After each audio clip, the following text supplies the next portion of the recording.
ایک 6 ارب کی زمین دلوا دی صرف 6 کروڑ میں, اور 6 ارب کی اس لیے کیونکہ وہاں کو نہر لگنی تھی تو اس سے اس کی قیمت اوپر چلی جانی تھی. اور میں نے زبردستی لوگوں سے کہا کہ کیونکہ میں پرائم منسٹر تھا, میں نے زبردستی کہا کہ وہ کسانوں سے اسے زمین دلوا دی. اب یہ اتنے ڈفرز ہیں, ان کو یہ نہیں پتا کہ جو میری بہن نے پیسے دیے وہ چیک سے دیے ہوئے پیسے. چیک 25 اپریل کو 2022 کو ایک چیک دیا گیا ہے اور 2 جون 2022 کو دوسرا چیک دیا گیا.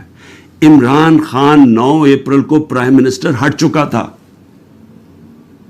تو میں نے کیسے انفلوئنس کیا وہ کسانوں کو؟ اگر یہ ہے میرے اوپر کرپشن کے کیسز, اس کے اوپر چکر لگ رہا ہے میرے, کبھی ایک عدالت سے کبھی نیب میں اچھا, اور توشہ خانہ کے اوپر نیب کا بھی کیس ہے, توشہ خانہ کے اوپر الیکشن کمیشن کا بھی کیس ہے, اور ایف آئی آر بھی کٹی ہوئی ہے ایک ہی توشہ خانہ کے اوپر. یہ آگے کرپشن کے کیسز.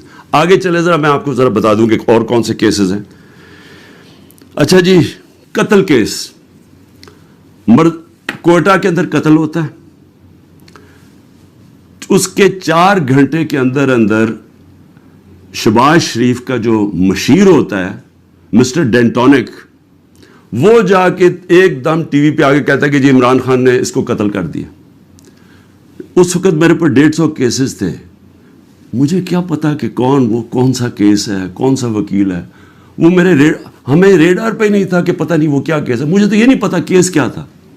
جی وکیل کو عمران خان نے قتل کروا دیا. اس کے بعد اس کے بیٹے کو اٹھاتی ہے پولیس. سارے کوئٹہ کو پتا کیا ہوا, کیونکہ ساری وکلا کمیونٹی کو پتا ہے.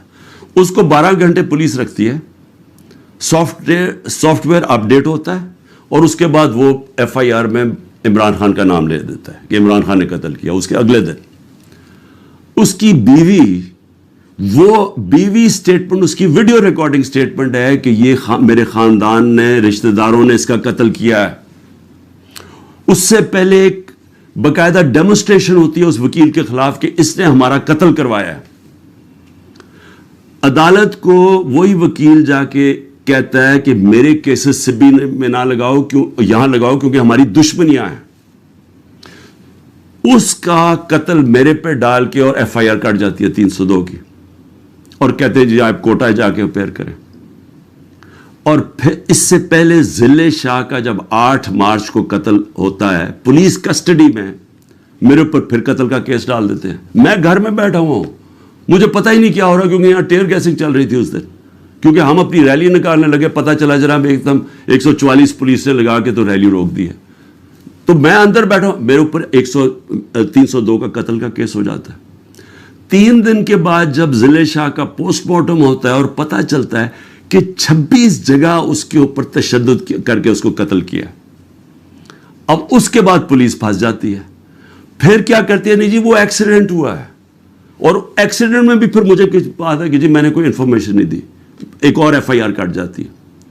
تو میں آپ کو صرف یہ بتا رہا ہوں کہ یہ جو قتل کرنے کا کیس ہے, یہ یاد رکھیں کہ یہ پہلے سے یہ جو اوپر بیٹھے ہوئے ہیں یہ پرانے گاہک ہیں.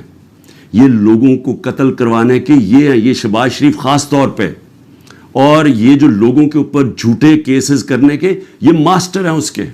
میں اب بات کر رہا ہوں یہ جب 97 سے 99 تک یہ شہباز شریف جب چیف منسٹر تھا اور بھائی صاحب اوپر پرائم منسٹر تھے, ذرا یہ چھوٹی سی ایک عابد باکسر نے اس کے اوپر کہا ہوا ہے ڈاکیومنٹری, وہ سنیں. میں سچو سبزہ زار تھا اس وقت, مجھے ایک سینئر افسر نے بلایا اور کلیئر یہ کہا کہ چیف منسٹر پنجاب شہباز شریف صاحب یہ 5 بندے سبزہ زار میں مروانا چاہتے ہیں.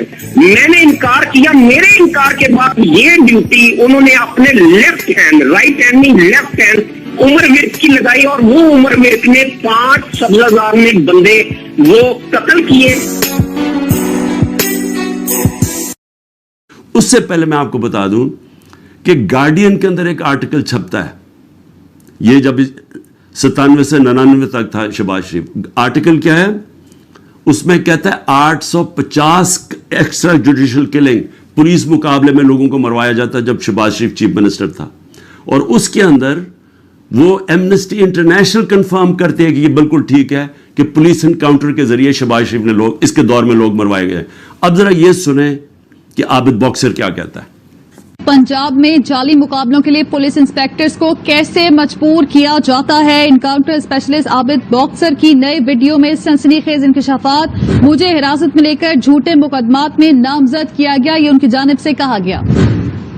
کچھ چیزیں جو میڈیا اور پبلک کے سامنے لانا چاہتا ہوں کہ کس طرح شہباز شریف صاحب لوگوں کے ریکارڈ بنواتے ہیں، کس طرح انہیں جعلی پولیس مقابلے میں مارا جاتا ہے، کس طرح لوگوں کی جائیدادیں ہتھیائی جاتی ہیں. یہ تمام چیزیں میں آج پبلک کے سامنے رکھوں گا تاکہ وہ اس کا فیصلہ کر سکیں. میں 99 میں بطور SHO فیکٹری ایریا تعینات تھا. میرے ماموں ایک رقبہ باغ بچہ کی ملکیت کے دعویدار تھے. میاں صاحب اس کو خریدنا چاہتے تھے لیکن قیمت میاں صاحب کی مرضی کی ڈیسائیڈ نہیں ہو رہی تھی، جس کے بعد میاں صاحب نے اس کو ہتھیانے کا فیصلہ کیا. لیاقت نام کے مالی کو مدعی بنا دیا گیا اور مدعی بنانے کے بعد اس کو ایک پرچہ دے دیا گیا کہ یہ تمام رجسٹریاں باغ بچہ کی جو ہے یہ جعلی اور بیک ڈیٹڈ ہیں. اور ایک فقرہ لکھوا دیا گیا کہ میرے ماموں ظفر عباس نے مالی کو دھمکی لگائی ہے کہ میں عابد باکسر سے تجھے مروا دوں گا. یہ جو بات یا یہ جو لائن ہے یہ اینٹی کرپشن لا کے مطابق کوئی جرم نہیں بڑھتا. زیادہ سے زیادہ اگر ہوتا تو 506 کا پرچہ میرے ماموں کے خلاف درج ہو سکتا تھا.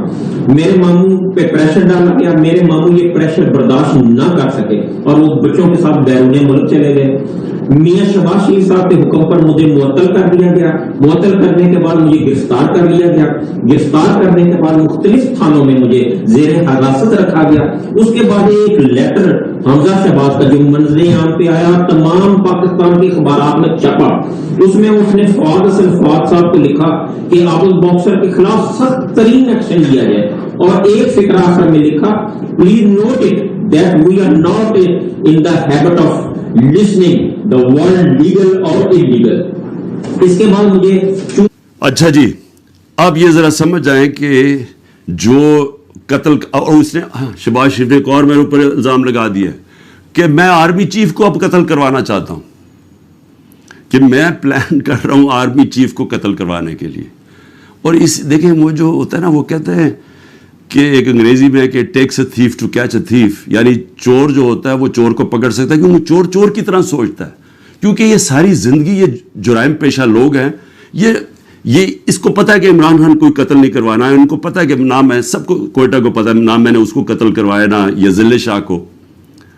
لیکن یہ جھوٹے الزام لگانے کے یہ ماسٹر ہے. اچھا یہ قتل یہ ہو گیا جب مرڈر کیسز، یہ میرے پاس ایک FIR ادھر کی کٹی ہوئی ہے اور ایک انہوں نے ذل شاہ کے اوپر اور چینج کر کے کٹوا دیے. پھر آ جائے جی دہشت گردی. زیادہ تر اب میرے پر کیس دہشت گردی کی عدالتوں میں ہیں. اب وہ دہشت گردی کے کیسز کیسے ہیں؟ 9 میں سے پہلے کیسز ہیں. وہ کیسز کیا ہے جناب؟ میں کوئی ڈیمونسٹریشن ہو رہی ہے، کوئی مظاہرہ ہو رہا ہے PTI کا، کوئی مظاہرہ میں کوئی انسیڈنٹ ہوتا ہے جناب عمران خان کے اوپر دہشت گردی کا کیس. ایک الیکشن کمیشن کے باہر مظاہرہ ہو رہا ہے، اس کے اندر کچھ آپس میں کچھ ہوتا ہے، مجھے کیا پتا، عمران خان کے اوپر دہشت گردی کا پرچہ. مریم نواز کی ویڈیو ہیں سب کے پاس کہ یہ جا کے یہ جب اس کی پیشی ہوتی ہے نیب کے اندر تو پتھراؤ کرتے ہیں نیب کے اوپر. گاڑی بھری ہوتی ہے جس میں پہلے پتھر لے کے جاتے ہیں، پتھراؤ ہوتا ہے. کوئی کیس ہوا اس کے اوپر؟ کوئی دہشت گردی کا کیس ہوا؟ کوئی کیس ہوا؟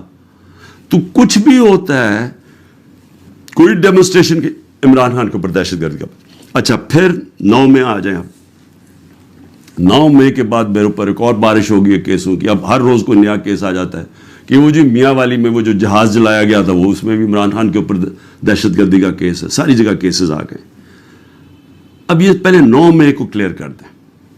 9 مئی کو پاکستان کے سپریم کورٹ نے کہا کہ جو عمران خان کو 9 مئی کو اغوا کیا گیا تھا وہ غیر قانونی اور غیر آئینی تھا. یہ سپریم کورٹ کا فیصلہ ہے. اب مظلوم میں ہوں، مجھے اٹھایا جا رہا ہے ایک دہشت گرد، ایک مجرم کی طرح وہاں سے ڈنڈے مار کے